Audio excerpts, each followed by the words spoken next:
entonces ahora vamos a empezar con la pregunta número 1. A veces que nos podríamos desanimar, ¿cierto? Al escuchar estas cifras.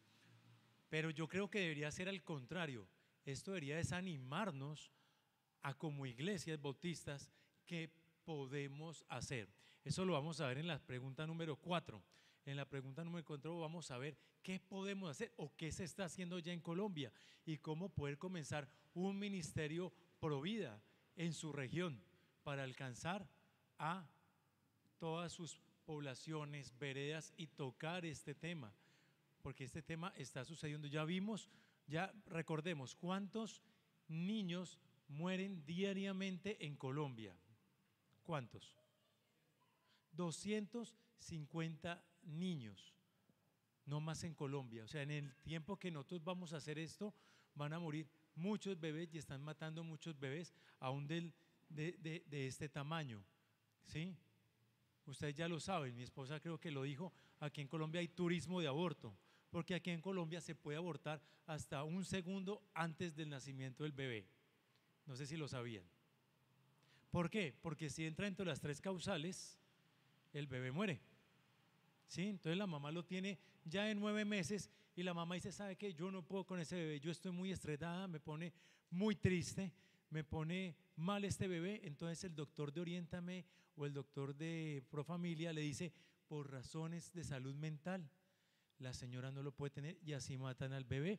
¿Y cómo lo hacen? Con una aguja, con una inyección a través del vientre de la mamá directo al corazón y le causan un paro cardíaco al bebé. ¿Y qué pasa después? Igual la mamá tiene que dar a luz al bebé. Y si pasara como cuenta mi esposa y que el bebé salió y aún no ha muerto, lo dejan por ahí en algún lugar así y que se muera solo de frío, así es. Entonces esto es un problema. Entonces ahí es cuando nosotros venimos a pensar también de lo que estamos hablando hoy. ¿Qué sucede? Si están viendo la fotografía que está ahí, ¿qué nos recuerda esa fotografía? La esclavitud, ¿cierto? Porque vamos a hablar un poquito aquí de derechos. Entonces nos habla de la esclavitud. A alguien se le ocurrió, a los blancos se les ocurrió que por mi color de piel era diferente y tenía más derechos que una persona que no tenía mi color de piel. Y si ustedes saben la historia de la esclavitud, las personas de color negro valían menos que los objetos y que los animales. Una persona podía matar sin ningún problema a su esclavo, pero si mataba un caballo de algún vecino o hacía algo, le cobraban. Pero por el esclavo no valía nada, porque el esclavo no tenía ningún valor, no importaba, lo podían maltratar, podían hacer lo que quisieran con sus esclavas, todo, porque se les ocurrió. ¿Y saben qué fue el problema más grave? Que el mismo pueblo dijo, está bien, no hay ningún problema. Recordemos, en Estados Unidos se pasó una guerra muy importante que fue la guerra del norte y del sur, ¿cierto? Los del sur eran a favor de la esclavitud, los del norte estaban en contra de la esclavitud y hay una pelea grande. El presidente de esa época, que era Abraham Lincoln, estaba en contra de la esclavitud. ¿Y qué pasó con Abraham Lincoln? Lo asesinaron. ¿Sí? Lo asesinó alguien del sur porque creían que los blancos tenían más derecho. Entonces pueden hacer con su vida lo que puedan. Entonces decían, yo con mi esclavo hago lo que a mí se me dé la gana porque es mi propiedad, es mío. ¿Sí? Mire cómo vamos viendo cómo se parece el texto. Acá, esta fotografía, ¿qué les recuerda? El nazismo, el holocausto nazi que ocurrió en la Segunda Guerra Mundial. 11 millones de judíos asesinados, 6 en los campos de concentración, 5 en la guerra. ¿Y a quién se le ocurrió? A Adolfo Hitler se le ocurrió e hizo toda una campaña publicitaria a su pueblo, a todos, a todas las familias ricas, a todo el mundo, y les dijo que el pueblo judío no valían nada, que no tenían ni siquiera alma, que podían asesinarlos, ¿sí? Que eran un problema para Alemania y que tenían que exterminarlos. ¿Y qué dijo el pueblo? Está bien. Y comenzaron a asesinarlos. ¿Saben qué pasó cuando terminó la Segunda Guerra Mundial? el ejército de los aliados invitó a las familias alemanas a los campos de concentración. Y cuando las familias alemanas llegaron allá, no sabían eso que estaba pasando, estaban aterrados. Dijeron, nosotros no sabíamos eso, pero a nosotros nos convencieron de que como era legal, estaba bien. Y ya entendemos que porque algo digan que es legal, no está bien. Algo que pasa con los Estados Unidos que tú preguntabas ahorita de Roe versus Wade, es que eso llevaba 49 años, esa ley de poder abortar en cualquier momento, en cualquier estado, sin ninguna restricción. Muchos pastores y líderes crecieron durante esos 50 años. Entonces, si ustedes ven los pastores en Estados Unidos y pastores bautistas de Estados Unidos apoyan el aborto. Y ahorita cuando pasó lo de Roe Wade, pastores se levantaron a decir, ¿por qué le quitan el derecho a las mujeres a abortar? Eso no está bien, porque como ellos crecieron bajo esa ley, pensaron que como es la ley del Estado, hay que apoyarla. Y tenemos que tener mucho cuidado con algunos textos de la Biblia cuando nos dicen que nos tenemos que sujetar a nuestras autoridades, pero nosotros nos sometemos a ¿cuáles autoridades? Aquellas que llevan la justicia, la palabra de Dios, la defensa. Nosotros no nos podemos someter a la justicia que va en contra de la palabra de Dios. Entonces, imagínense, y pasa en los Estados Unidos. Acá vemos el apartheid, que esto es más reciente y al día de hoy sucede. Los que han podido viajar a Estados Unidos y conocen, aún en Estados Unidos hay división, hay sitios donde pueden entrar las personas negras y en otros sitios las personas blancas. Y esto era en Sudáfrica. Entonces en Sudáfrica, ¿qué pasaba? Existía el apartheid. Entonces, otra vez, el pueblo dijo, unos merecen menos y otros tienen derecho a más, porque tenemos más poder, porque hemos estudiado más, porque estos de pronto no tienen tanto conocimiento. Entonces comenzaron a decir que los derechos dependían de algo, del poder. ¿Y qué hace el gobierno? Entonces el gobierno, ¿qué hace? Si usted y yo estamos en contra de eso, ¿qué hace el gobierno? Utiliza sus instituciones, al ejército, a la policía, ¿para qué? Para callar. Y porque es legal. Por eso es que si hay abogados, si conocen abogados cristianos, todo, necesitamos comenzar a trabajar en esto, porque esto se nos viene. En algo que mi esposa estaba contando de Roe versus Wade allá en California, se está pasando una ley para que las mamás puedan aún el derecho de nacido el bebé, durante 28 días puedan decidir si el bebé vive o no vive aún después de nacido. Entonces esto nos está conduciendo a dónde, en los paquetes legales, al infanticidio. Allá vamos, y eso está cursando en el Congreso, y allá se están reuniendo para hablar de todo esto, y nosotros como iglesia estamos tranquilos. Y como las mujeres dicen que pelean por su derecho a decidir, recordemos que las mujeres también tuvieron las olas del feminismo, estamos viviendo la tercera ola del feminismo. Entonces esta ola fue la ola donde la mujer quería que ser productiva. Esta era la que la mujer quería ayudar, servir en su casa, pero también ir a trabajar. En la Segunda Guerra Mundial, ¿saben cuál fue la mano más fuerte de obra para que lograra la guerra ganarse? Las mujeres.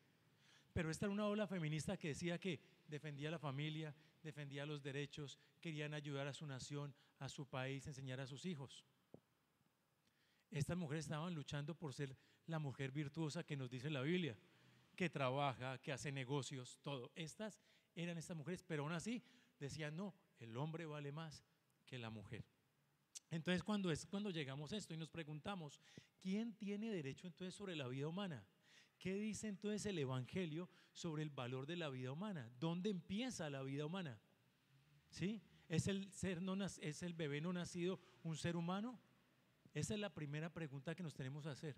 Ya con lo que les conté, sabemos que cuando el hombre es el que toma las leyes, ¿cuál es el riesgo? Se va a equivocar y lo va a hacer mal. Necesitamos a alguien que esté por encima de la moral del hombre, alguien que esté por encima de la justicia del hombre. ¿Quién será ese? Dios. Entonces, ¿dónde nosotros recurrimos a los derechos? ¿Dónde podemos nosotros recurrir a de quién le da el verdadero valor y dignidad a la vida? Entonces, ¿cómo sabemos que Dios valora la vida humana más que cualquier otra cosa en el mundo? ¿Sí? Porque a diferencia, ¿sí?, de toda la creación, Él hizo al hombre ¿a qué? A su imagen y su semejanza. Aquí recordamos más o menos qué es ser imagen y semejanza de Dios. Entonces hagamos un recorderis rápido. Imagen y semejanza es que nosotros tenemos los atributos morales y personales de Dios, ¿cierto? Entonces nosotros ¿qué? Nosotros nos comunicamos, hablamos, pensamos, creamos, tenemos comunión, ayudamos, tenemos compasión, misericordia, administramos, servimos, construimos, ¿sí? Nos relacionamos. Entonces Dios imprime eso en el hombre para mostrar su gloria. Entonces Dios hizo al hombre a su imagen según su semejanza. Entonces si ustedes van a Génesis 1, versículos 26 y 27 que nos conocemos, si alguien tiene ahí una Biblia lista o algo, me gustaría que lo leyera en voz alta. 1, 26, 27, ¿sí? En voz alta. Aunque está allá, si lo alcanzan a leer desde ahí, maravilloso, pero sí, el pastor o algún líder, si quieren leerlo, sí, podría, sí.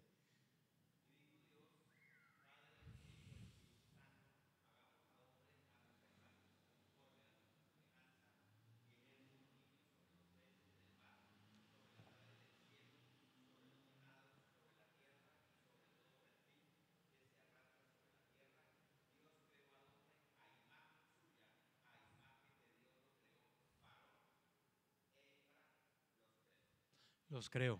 Lo hemos conocido, lo hemos leído muchas veces, pero este es un texto supremamente importante porque ahí Dios, por lo menos implícita o explícitamente, da 4 valores al ser humano. 4 valores. El primer valor que tenemos nosotros acá, ¿sí? ¿Cuál es el valor que el Señor le da? El primer valor que tenemos es el valor intrínseco del ser humano. Valor intrínseco. ¿Qué significa el valor intrínseco?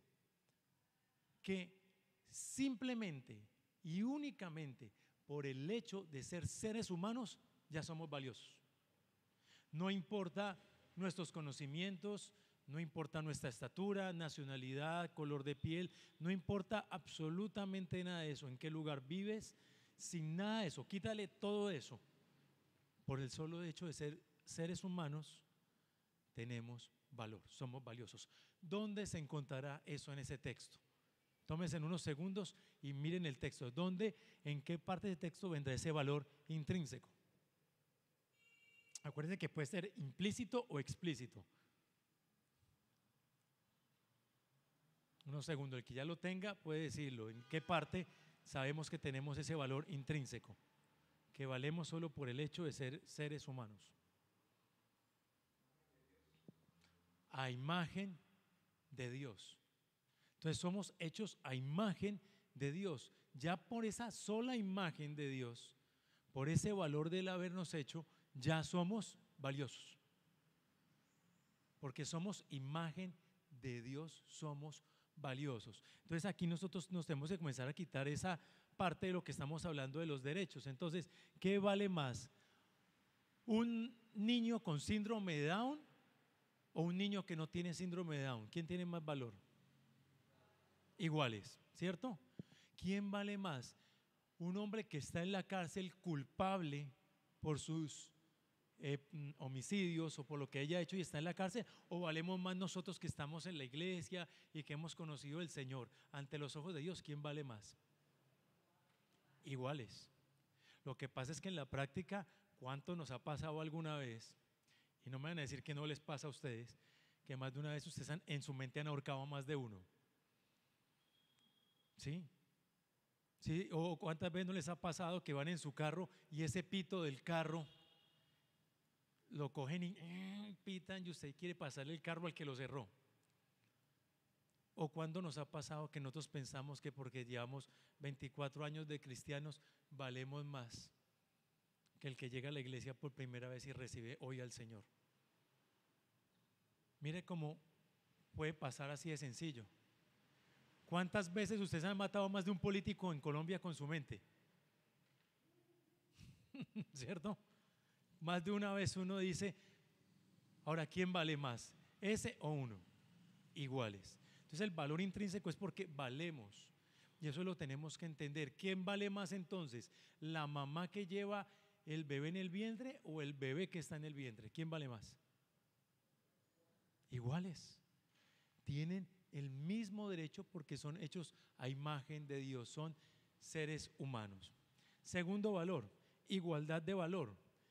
La igualdad de valor ya lo entendemos. Dios nos hizo a todos iguales, iguales en dignidad, iguales en la creación.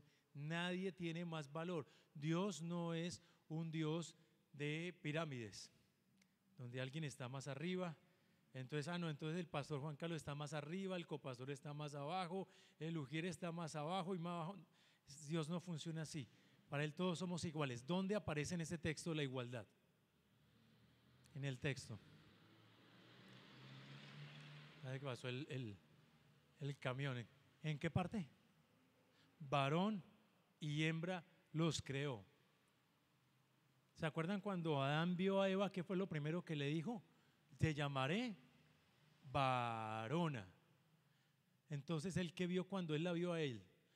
Él vio a un igual. ¿Sí? Yo no estoy de acuerdo con esa pregunta que le dicen a veces a uno de que detrás de un hombre hay una gran mujer. Yo considero que al lado de un gran hombre hay una gran mujer. No está atrás. Para Dios estamos iguales en dignidad. Otra cosa ya son los roles y son las responsabilidades, que es diferente, pero en dignidad somos iguales. Entonces hoy acabamos de responder la gran pregunta de todos los siglos, de la guerra de los sexos. ¿Quién vale más, un hombre o una mujer? Igual. Entonces tenemos la igualdad de valor. Entonces volvemos otra vez al vientre materno. ¿Quién tiene? Hay igualdad de valor en el bebé y en la mamá.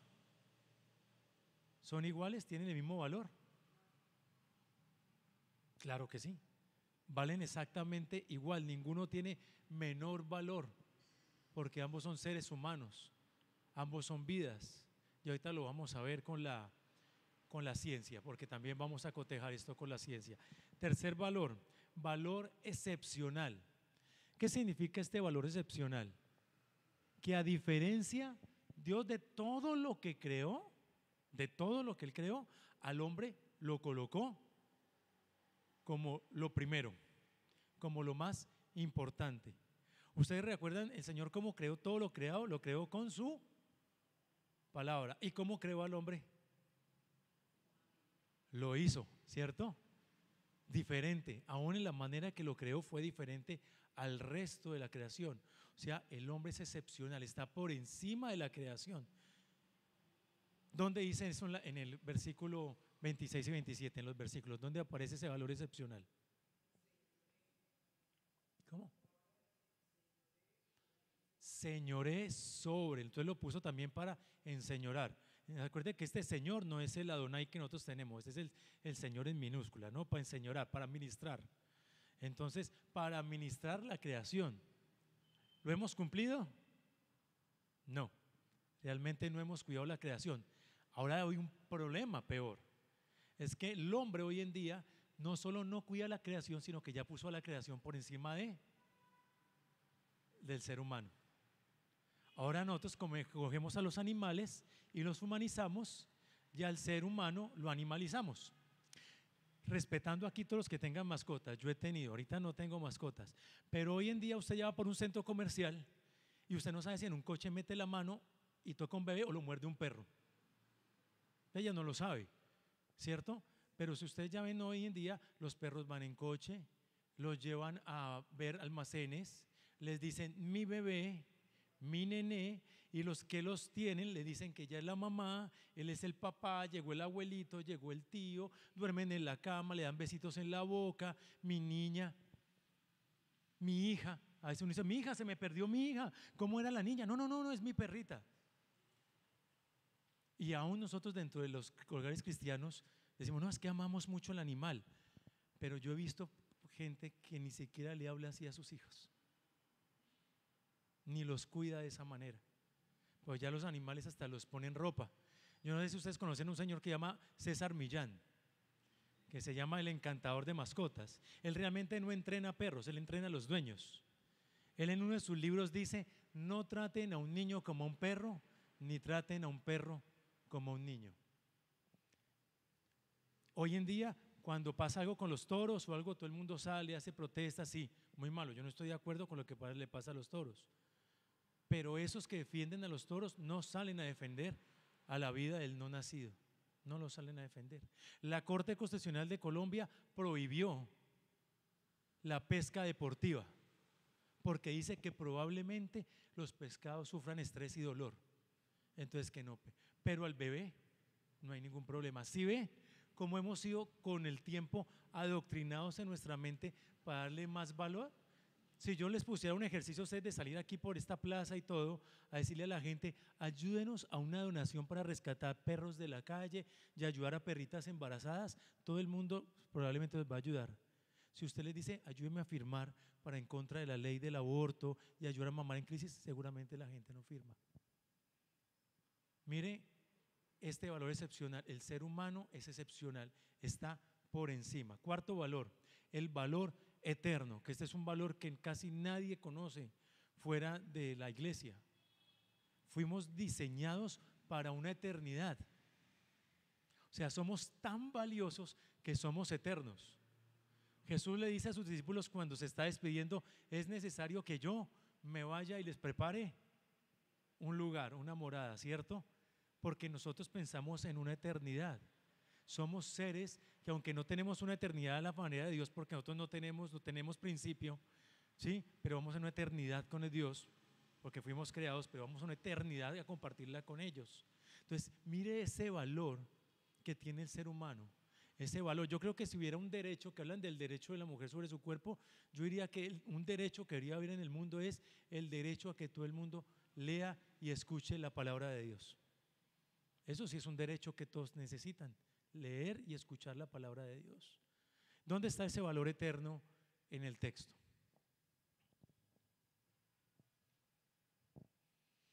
¿Dónde creen que aparece ese valor eterno implícito o explícito?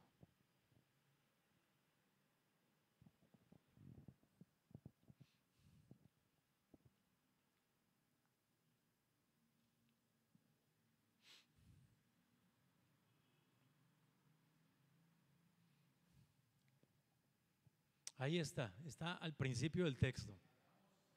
Al hombre, a nuestra imagen y semejanza. La eternidad de Dios también estampillada en nosotros.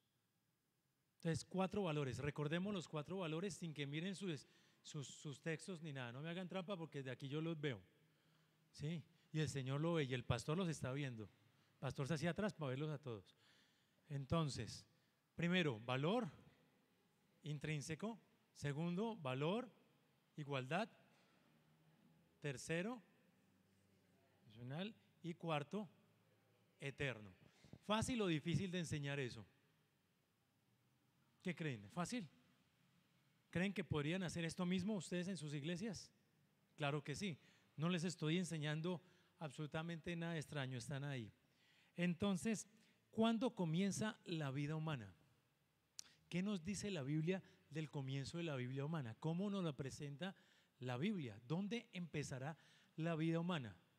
De pronto, si tenemos tiempo, vamos a hablar un poco, porque hoy en día muchos dicen: sí, ahí hay vida humana, pero no es una persona. Vamos a ver, porque aquí nos va a contestar de alguna manera la misma, que tanto hay una vida humana como una persona. Sí, y es el ser no nacido, un ser humano. Entonces, Dios mira a los niños, ¿sí?, ya sean nacidos o no nacidos, como niños, ¿sí?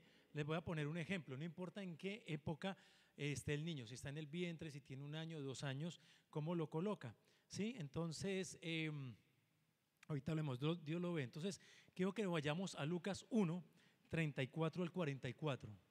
Creo que es un texto que también todos conocemos. Lucas 1, 34 al 44, pero ahora lo vamos a ver de una manera como nunca habíamos visto ese texto, ¿sí?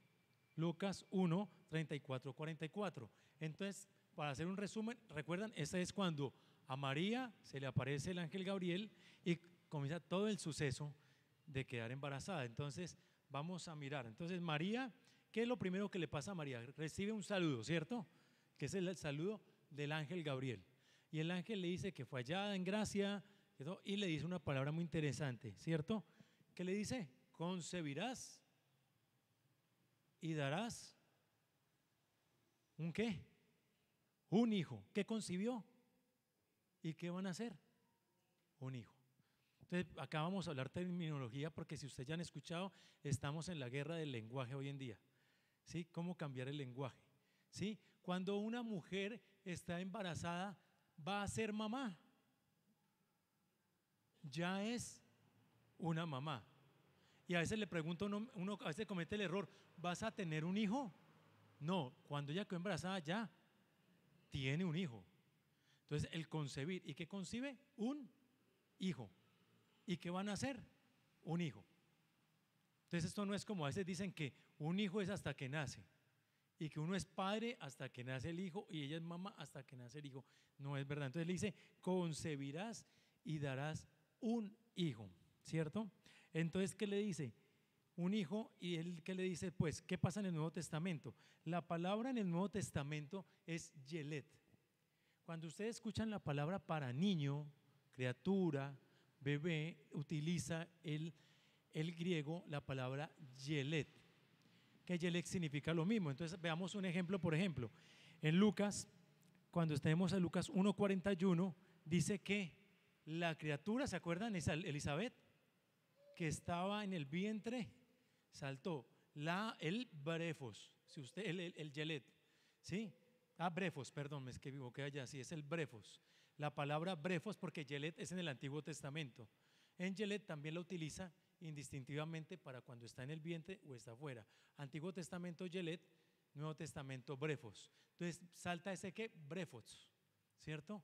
El brefos salta en su estómago, su bebé en su vientre. Y en la natividad que nosotros vemos ahí, dicen que cuando fueron a visitar a María, a José y al niño, al brefos. Entonces mire que en uno habla del mismo texto, brefos, y en el otro habla también del mismo texto, brefos.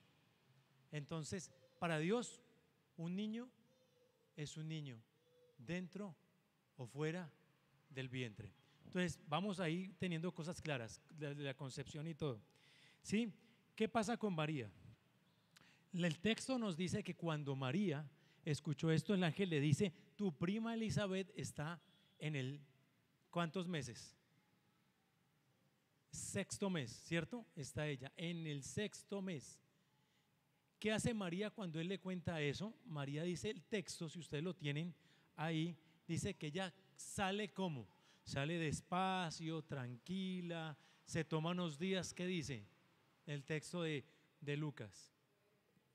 Fue deprisa, fue apresuradamente. O sea, no sabemos, puede haber salido ese mismo día, al día siguiente.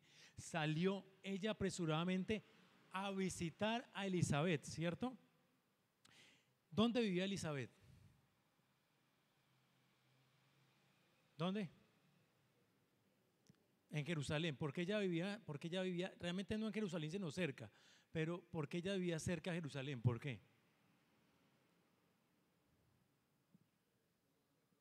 Por el esposo. ¿Quién era el esposo? Zacarías. ¿Y qué hacía Zacarías? ¿Cuál era el trabajo de él? Sacerdote. Entonces ellos dicen que vivían cerca de Jerusalén, en las montañas de Jerusalén. Entonces ella sale apresuradamente. ¿Desde dónde sale María? Desde Nazaret, ¿cierto? O sea que hay un mapita de referencia. Entonces arriba está Nazaret, ¿cierto? Son 150 kilómetros más o menos a pie, 30 horas y 5 días. ¿Sí? Más o menos. Es calculando eso. Puede ser más, tal vez fue más. ¿Por qué? Porque ¿qué pasa entre Nazaret y Jerusalén? ¿Qué región se encuentra en el medio? ¿Cuál? Samaria. Y ustedes ya saben qué pasaba con los samaritanos. Entonces tendría que haber dado hacia Río Jordán, pero había tocado cruzar y dar una vuelta aún más larga para poder llegar a Jerusalén. Entonces, no sé, pudieron ser 5 días, 7 días, pero ella salió apresuradamente, ¿cierto? Tal vez en el momento que ella estaba bajando por ese lugar, como nosotros, como los colombianos, uno como buen colombiano, si alguien está embarazado, uno no llega con las manos vacías. Entonces tal vez se detuvo en el Carrefour o en el Éxito, ella mientras que viajaba y le compró algo al bebé de Elizabeth, tal vez se metió a algún lugar a comer, no sabemos, pero digamos que se demoró 7, 8 días. Entonces, ¿qué dice en Lucas 1, 40, 23? Cuando Isabel escuchó la voz de María, ¿se acuerda qué dice ahí? La criatura, el brefos, saltó en su vientre, ¿cierto? Y ella le dijo, bienaventurada eres, pero el bebé dice que ¿qué? Y bendito ¿qué? El fruto de tu vientre, porque apenas la voz de tu saludo llegó a mis oídos, la criatura ¿qué? Saltó en el vientre. Wow. No sé si ustedes habían visto ese texto, y uno siempre lo ha escuchado, ¿cierto? Y ahorita cuando se vienen las famosas novenas y todo eso lo dicen por todo lado, pero es que está diciendo que llega María y salta el bebé en el vientre. ¿Sí? Ahora la pregunta es, ¿quién era el bebé en el vientre de Elizabeth? Juan, ¿cierto? Juan, apellido el Bautista, porque ya todos tenemos Juan el Bautista, pero era Juan el Bautista, ¿cierto? Y Juan el Bautista brinca en el vientre. Yo sé aquí que la mayoría son bautistas y todo, pero yo creo que tal vez Juan el Bautista era más tirando a pentecostal, ¿sí? Y cuando llegó María era, aleluya, mamá, aleluya, amén, mamá, aleluya, levanten las manos, llegó el Señor. Era una alabanza. Salta ese bebé, ya hay una adoración de ¿qué? Una adoración de vientre a vientre. Jesús, ¿cómo era en ese momento? Si habían pasado 6, 7 días, era el tamaño de un cigoto. Ahorita van a ver allá una foto de un cigoto, no se asusten, no es de ese tamaño, ¿sí? Porque ahorita piensan que el cigoto no, pero den cuenta que si ustedes están viendo sus hojitas acá, imagínense ese punto final de alguna de sus hojitas más pequeñito que el punto final. ¿Y qué le dice Elizabeth? Bendito el ¿qué? El fruto. El bebé salta porque sintió la presencia de ¿quién? De Jesús. ¿Y Jesús quién era? No sé, aquí cuántos pastores hay, ¿sí? Tranquilos, no levanten la mano que no es para eso, tranquilos, no es para eso. ¿A cuántos hay? ¿Desde cuántos años ustedes comenzaron a predicar? ¿Cuándo fue la primera vez que predicaron? ¿A los cuántos años? 22, como 22. Juan el Bautista predicaba ya a los 6 meses en el vientre de la mamá. Porque ¿cuál era el trabajo de Juan el Bautista? Darle la bienvenida, abrir el camino ¿para quién? Para el Mesías, el que anunciaba. Ahí ya estaba anunciando. Entonces fue una adoración de vientre a vientre. El niño Jesús era tan solo una cosita chiquita y ya fue adorado. Ya decían bendito el fruto. La criatura que vio sintió a tu bebé también en ese vientre, esa bebé. ¿Qué hace la madre de quién? Ella después le dice, ¿qué hace la madre de mi Señor visitándome? Ojo a esto, porque ¿qué nos está diciendo? Que cuando comienza la vida humana, la Biblia. ¿Desde qué? Desde la misma concepción. Ahora bien, no solo es un ser humano, está hablando de una persona, porque la misma Elizabeth dice como la madre de mi Señor ya está acá, de mi Señor. Y este Señor si es en mayúscula la primera, entonces si es el Señor, el Adonai, el Señor de todo. El bebé salta por la presencia de ese bebé. Entonces hay un bebé de 6 meses que ¿qué hace también? Salta, trae regocijo. Entonces para la Biblia, el ser humano, ¿desde dónde comienza según este texto? Desde la misma concepción. Porque recuerde que el ángel dijo, concebirás y darás a luz un hijo. Entonces ya es un hijo, aunque sea un cigoto, que ya vamos a ver eso. Pero entonces aquí nos preguntamos nosotros, y usted me pone a hacer la pregunta, bueno, lo entendemos bíblicamente, pero ¿qué pasa si una persona que no es cristiana nos pregunta? Bueno, entonces hagámonos la pregunta, ¿será que la ciencia está de acuerdo con nosotros o no estará de acuerdo con nosotros? ¿Qué dirá la ciencia sobre dónde comienza la vida humana? Entonces, ¿qué dice la ciencia? ¿Qué nosotros tenemos a favor? La embriología. Entonces, si ustedes quieren, si son estudiosos, estudien embriología. No para ser médicos, pero hay muchas cosas que uno puede estudiar de la embriología. Entonces, ¿qué nos dice la embriología sobre este nuevo ser que nace? Entonces, por ejemplo, nos dice que es un ser viviente. ¿Sí? Sabemos que es viviente. ¿Por qué sabemos que es viviente? Porque está creciendo. Una cosa muerta no crece, algo muerto no crece. Entonces, cuando mi esposa decía las mentiras, dicen, eso está muerto, pero hay que matarlo. Es rarísimo, porque ellos saben que una cosa muerta no crece, un ser humano crece y está ¿qué? Vivo. ¿Sí? Es único. O sea, no va a haber otro parecido a él. Es increíble que aunque nazcan gemelos o mellizos, son diferentes aún en sus huellas digitales, en su manera de pensar, en muchas cosas son diferentes. Yo he visto algunos que tienen el cabello liso y otros tienen el cabello más rizado. Entonces, son únicos, somos únicos. Usted está ahí y usted es un ser único. Es totalmente humano, ¿sí? Desde el momento que está la fertilización. Es completamente un ser humano, ¿cierto? Comienza a madurar, comienza a crecer, ¿sí? Entonces ya sabemos que es un ser humano en todas sus etapas. Es un ser humano cuando es un cigoto, cuando está 6 meses en el vientre, nace como ser humano, se vuelve joven siendo ser humano, envejece siendo ser humano y muere como ser humano. No cambia, o sea, no nace otra especie ni es de otro lugar, es un ser humano. Ya sabemos que él está vivo y bueno, tiene aquí varias cosas que nos dicen. Tiene un ADN diferente, ¿sí? El ADN de la mamá es uno y el ADN de su hijo es completamente diferente. El tipo de sangre del hijo es diferente al de la mamá en muchas ocasiones.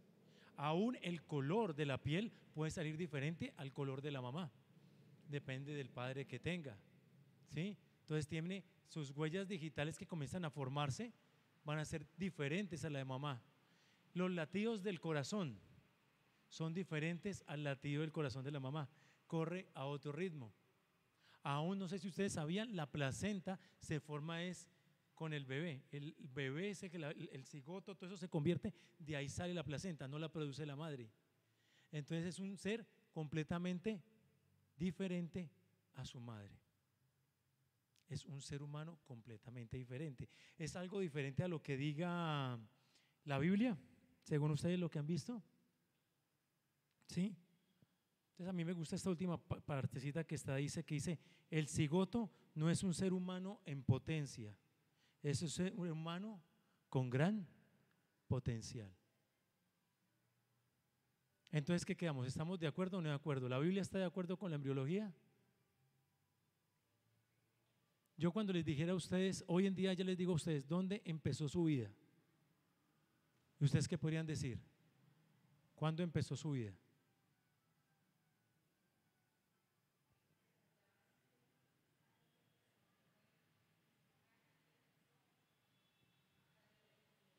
Ujú. Desde la misma, sí, concepción. Ahí empezó su vida. Es que a veces nosotros pensamos que, ¿cuándo nació usted? Porque es que esa palabra nacer es muy interesante, porque uno podría decir que la vida de uno comienza ahí. Sé que había un país, creo que ya cambió, que comenzaba a contar los cumpleaños desde la misma concepción, más o menos contaba, y ya eran los años así. ¿Por qué? Porque ustedes y yo tuvimos una vida antes del nacimiento. Y quiero que vamos a ver este video que nos dice fue su vida antes de nacer. Siga. Sí, se llama maravilloso, pero uno piensa que comenzó esa, no, su vida ya comenzó, ¿sí? ¿Se acuerda que dice mi embrión? O sea, eso es hermoso. Acá vemos el video para que siga.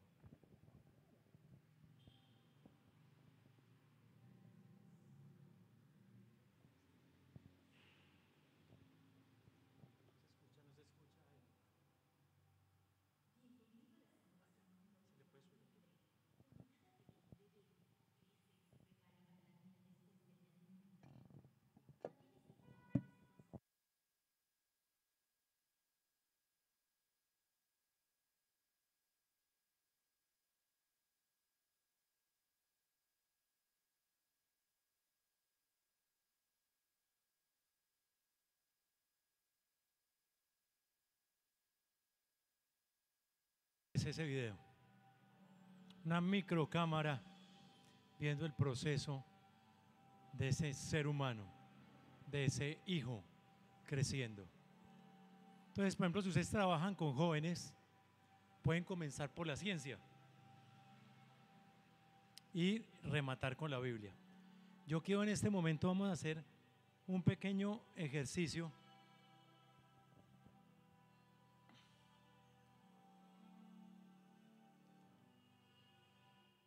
Vamos a hacer un pequeño ejercicio, pero tienen que ser obedientes para hacer este ejercicio. Obediencia, hermanos, como les diría el pastor, obediencia. Vamos a cerrar los ojos y van a abrir sus manos y las van a tener así. No pueden abrir sus manos, sus ojos, sus manitas, así las van a tener por un momento, ¿sí? Y mientras que lo hacemos, o le pedís el favor, o yo le hago, ¿sí? Voy a poner el Salmo 139, voy a leerlo. Sí, vayan enseñando los ojos cerrados, por favor, tengan sus manitas abiertas, ojos cerrados, por favor, que no tenga los ojos cerrados, tengan sus manitas abiertas, los ojos cerrados y no las abran hasta que yo les diga a ustedes. Tengan sus ojos cerrados y ya en un momento lo abrimos.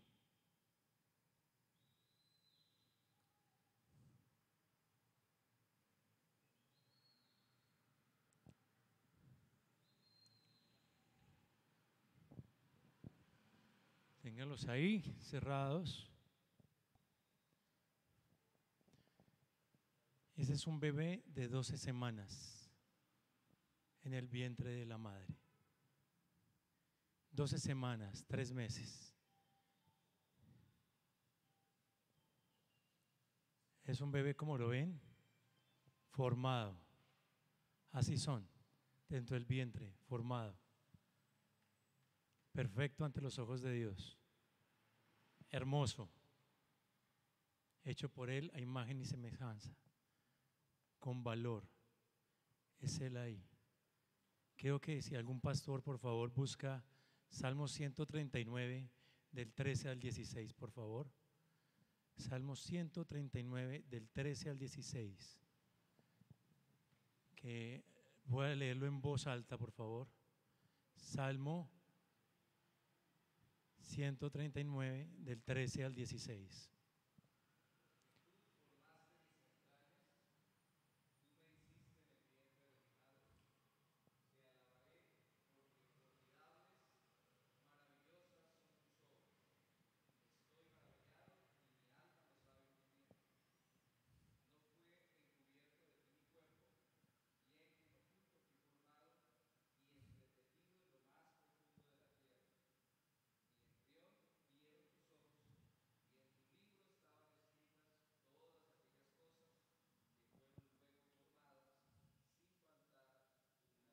Ellas, amén. Este es el momento en que nosotros, ustedes ahí con los que se encuentren junticos, por favor, oren. Los que están en cada silla juntos, oren, dándole gracias al Señor por la obra maravillosa que Él ha hecho. Y demos gracias al Señor por la vida que Él ha hecho. Tomémonos 2 minuticos, oren ahí con sus amigos también. Oren en voz alta juntos, diciendo al Señor gracias, dándole alabanza por la vida que Él ha creado. La creación maravillosa que has hecho, Señor. Gracias por la vida humana, Señor. David decía, ¿qué es el hombre para que te acuerdes de él? Pues es tu creación, Señor. A imagen y semejanza de Dios, varón y hembra los creo, con un valor maravilloso. Yo te doy gracias, Señor. Te bendecimos, te damos gracias. Y gracias, Señor, por ese valor hermoso de la vida. Te damos toda la honra, toda la gloria y toda la alabanza a ti, Señor. Tú lo hiciste todo, Señor, no hicimos nada. Aquí estamos por tu gracia infinita. Te honramos en el nombre del Padre, del Hijo y del Espíritu Santo. Amén. ¿Cómo vamos hasta el momento? ¿Muy cansados? Sí, muy cansaditos. Bueno, vamos ahorita, podemos tomarnos un break. Entonces, me ayudas por